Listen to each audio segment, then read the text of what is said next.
far would you go to change your perception of reality? Would you take a drug that brings on terrifying visions of the dead?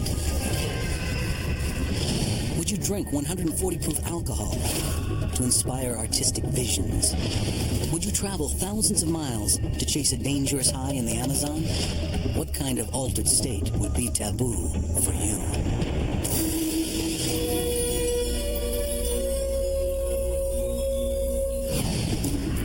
Thousands of years, man has been looking for ways to break through the physical bonds of life on Earth and travel to places beyond experience. Often, people have turned to powerful substances that act upon the mind to communicate with ancestors, overcome personal problems, or free artistic impulses. But with many drugs, that journey in the mind comes with life-threatening side effects. Hallucinogens are poisons to the human body, and if taken in doses that are too strong, they can kill you.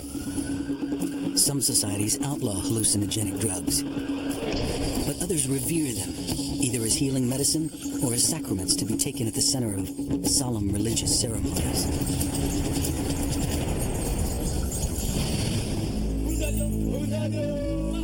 In the jungles of Central Africa, holy men from a religion called Bwiti believe they have found a way to talk to the dead.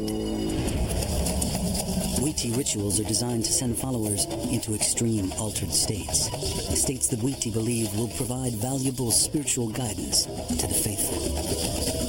Key to the Bwiti ceremony is a mind-altering natural drug that brings on violent nausea, terrifying visions, and occasionally even death. Some accuse Bwiti followers of practicing witchcraft and Satanism. Tool of the devil or a holy host, can a drug provide a round-trip ticket to the land of the dead?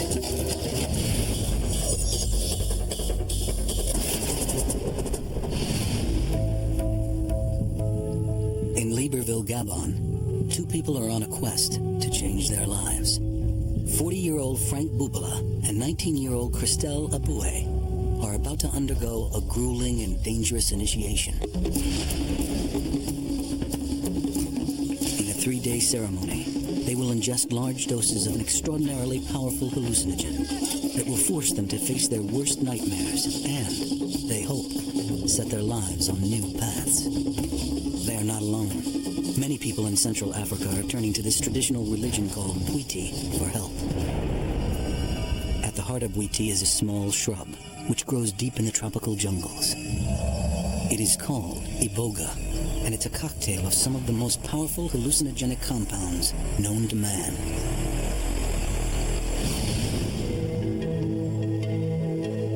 Christelle, nicknamed Bonbon because of her love of candy, spends her nights on the streets and in the clubs of Libreville. Her mother is dead. She has never met her father, and she leads a life she wants out of. There's a bad spirit that has something against me. That's why I want to be initiated, so I can get rid of the things that are bothering me. Bonbon would like a husband, but most nights she hunts for anyone who will pay for sex. If a man asks you how much, you try to get $40. This week, Bonbon will be up all night for very different reasons. She hopes a mind-altering experience with iboga will change her life. I'm going to take iboga, and the evil spirits which are in me will be chased out, and the good spirits will change me. It is believed that during the visions induced by iboga, the initiates meet ancestral spirits who show them the solutions to their problems. If you live in a world in which spirits are indeed real, in which the ancestors don't rise up to some heaven or descend to some hell, that the ancestors are here, then these kind of societies need to have mechanisms to talk to the ancestors. James Pritchett is director of the African Studies Center at Boston University. The mechanisms might be hallucinogenics, it may be channeling, but every society that believes in the daily presence of their ancestors will indeed evolve some sort of mechanism for actually talking to them. Not far from where Bonbon walks the streets, Frank is having troubles of his own. I have problems, with music especially. I've been working at it for 15 years and still haven't had the possibility of getting it produced. An orphan and struggling musician, Frank is at a loss as to why he hasn't found success in life. He too is turning to the Bwiti faith for answers. I think that Iboga can tell me exactly what steps to take in order to achieve my dreams. Maybe one day to have a producer and release my own pop single.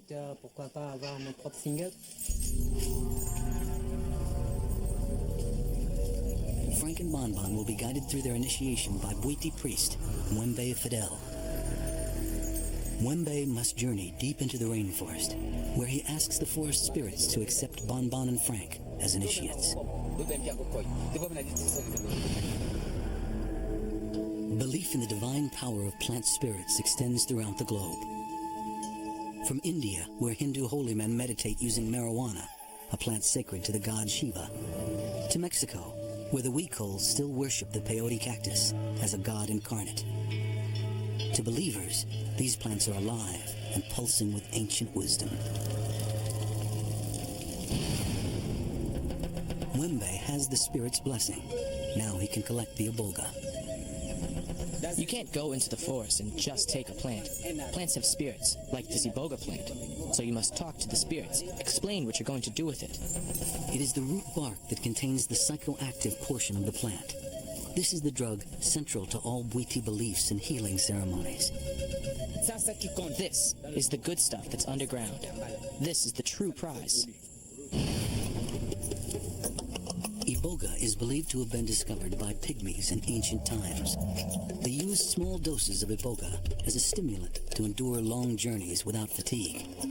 When Bantu tribes came in contact with the pygmy people several centuries ago, they ritualized the taking of iboga, and the religion of Bwiti was born.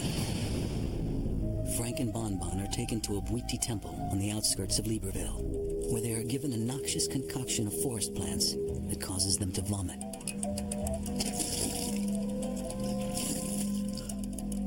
What you see there, that is the evilness that was in your body.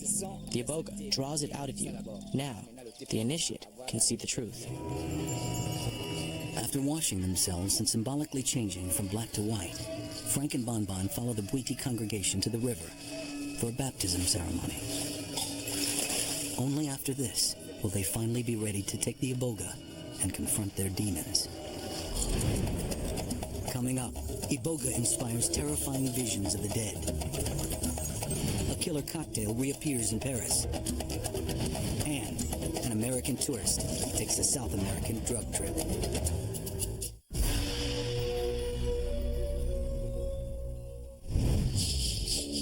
In a West African village, two people, desperate to change their lives, are submitting themselves to a dangerous mind-altering ritual. There is a notion that one has to get to a point of bouncing back. Donald Geralaman is an anthropologist at Smith College. You get sick almost to the point of dying, almost to the point of not being able to survive. This is a classic kind of rite of passage.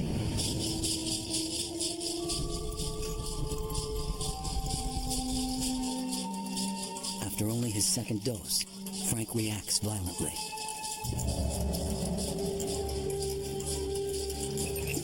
Throwing up is normal in a Bwiti ceremony, but Frank has blood in his vomit. That might terrify an outsider, but to Mwembe, it is just the iboga working to rid Frank of his deep-seated troubles. The blood, that's just his problems being released on the inside. Unlike Frank, Bonbon still appears unaffected by the iboga, but she is refusing another dose. To her sweet tooth, iboga is too bitter to swallow. Frank is still vomiting blood, but he is now ready to let the holy plant take him into another world. A mirror is placed in front of him, and herbal drops designed to help bring on visions are put into his eyes. He stares into the mirror intently for hours, slowly losing contact with his surroundings. How iboga causes hallucinations is not fully understood. It is believed that iboga acts on the brainstem, causing it to release transmitters that flood and excite cells in the cerebellum.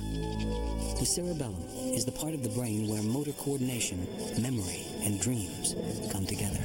These hallucinogenic effects can last for well over 30 hours. Though Bon Bon tried to refuse the iboga, ultimately she is made to down 6 doses. Finally, Bon Bon succumbs to the power of the drug. Frank is already having visions.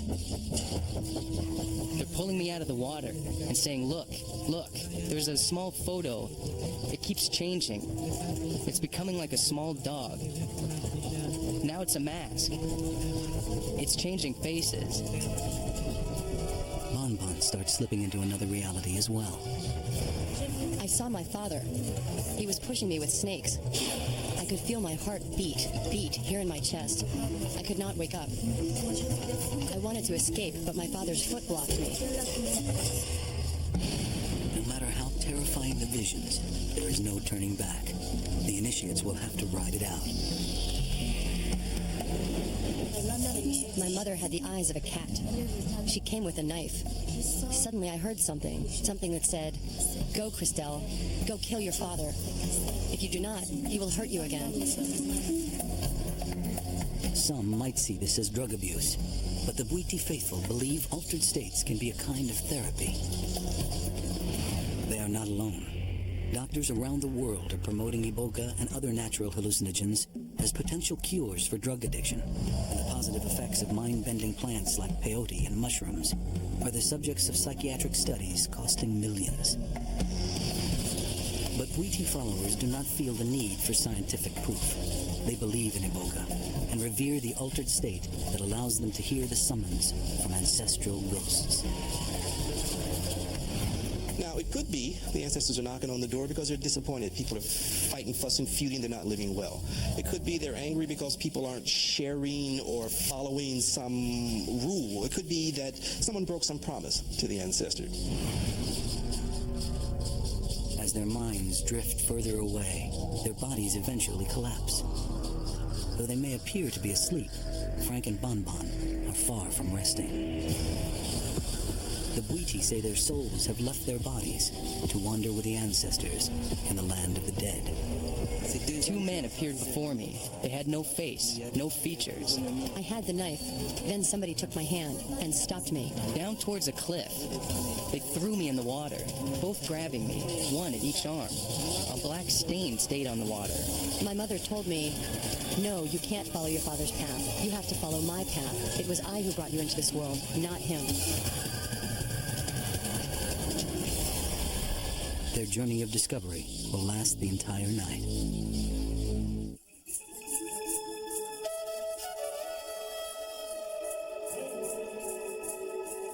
Emerging from their experience the following day, Frank and Bon Bon celebrate their rebirth. According to Bwiti belief, iboga enabled them to journey to the ancestors and the gods and return purified into a new life. Will it work? Bon Bon and Frank seem convinced that it will.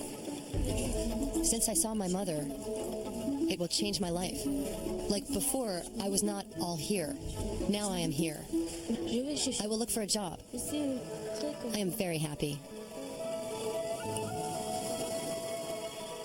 The entities told me the course of action to take. They told me, make music that goes everywhere. Make universal music. They said, don't let the past discourage you. Have confidence in yourself. And I'm sure that in the long run, things will get better. Better than they were before.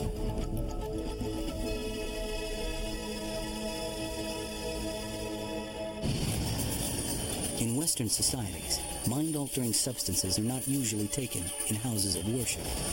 They're used in bars and clubs, where people do drugs just for the thrill, and where the most popular drug is so common, people forget it's even a drug. Alcohol is always a drug. It is a drug. We think it's not because it's legal. David Lenson of the University of Massachusetts writes about drugs. It's so woven into the social fabric of the world we live in. It's built into the landscape, and it's inescapable. But there is one cocktail so feared, it once was banned across the Western world. Now, in Europe, it's making a comeback.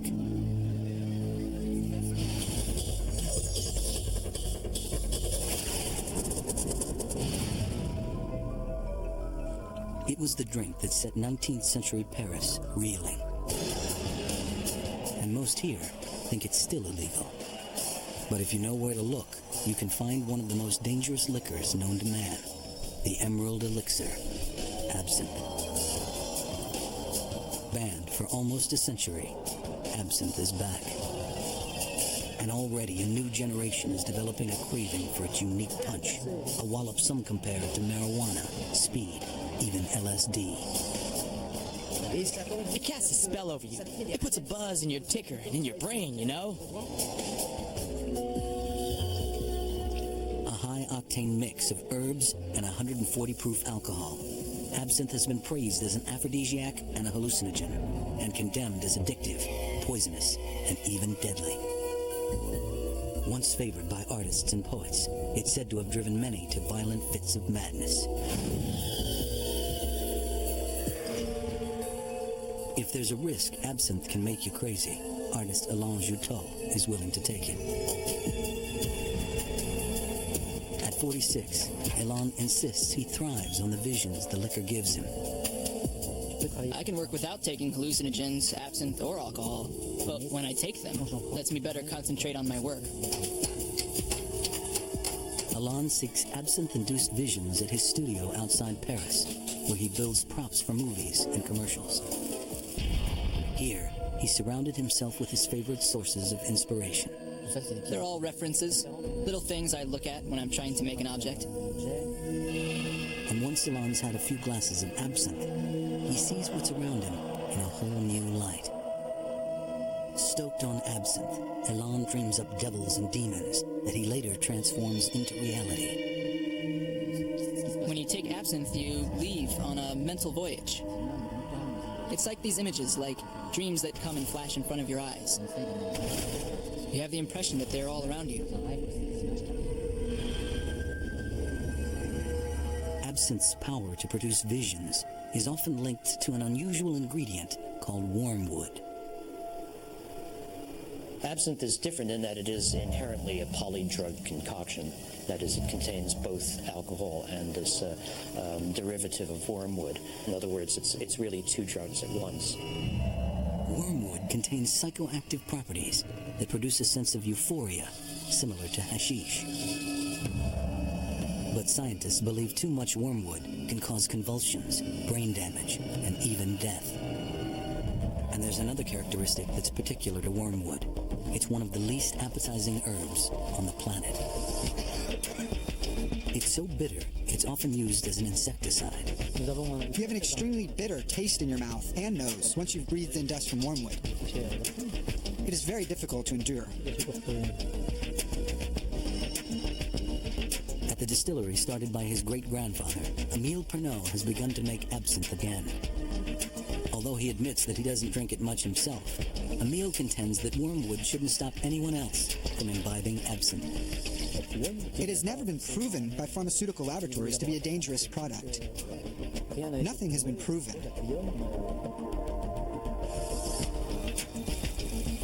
But it's not just wormwood that gives absinthe its kick. To make the drink, Émile combines the herbs with an alcohol that at 97% is nearly pure. Once distilled, his absinthe is an eye-popping 136 proof, more than 50% stronger than most vodkas. Ah oui, ça c'est bon. Alcohol affects every cell in your body, and it would seem to me the most dangerous of drugs precisely because it works on that cellular level. The dangers inherent in other drugs are actually far less. Alain insists that absinthe's double whammy is a high he can control. Coming up, murder, madness, absinthe. And a South American drug with a knockout punch.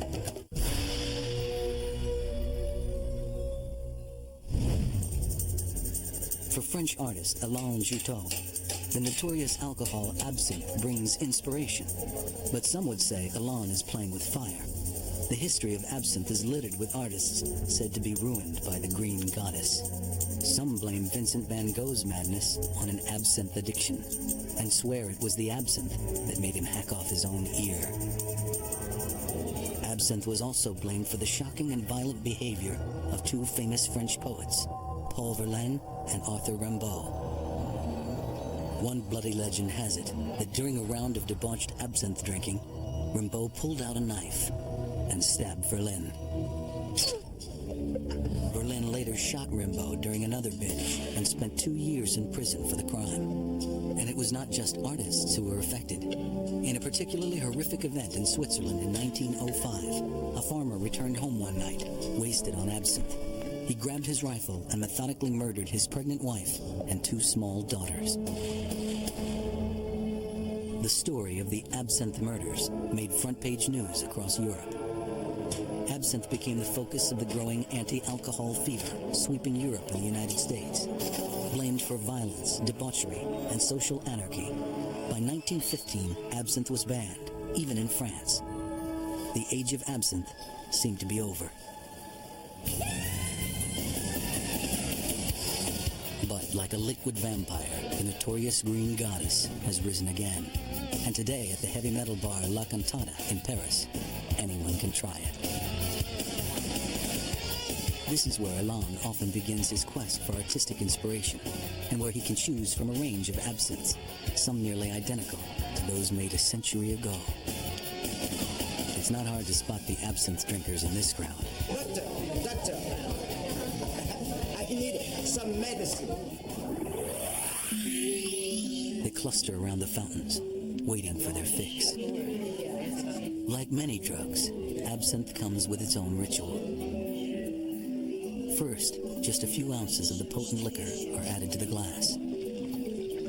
Then, with the aid of a spoon specially designed to hold a sugar cube, the alcohol is sweetly diluted, drop by drop, creating a ghostly chemical reaction. Some even like to light theirs on fire. Rituals around drug taking are intended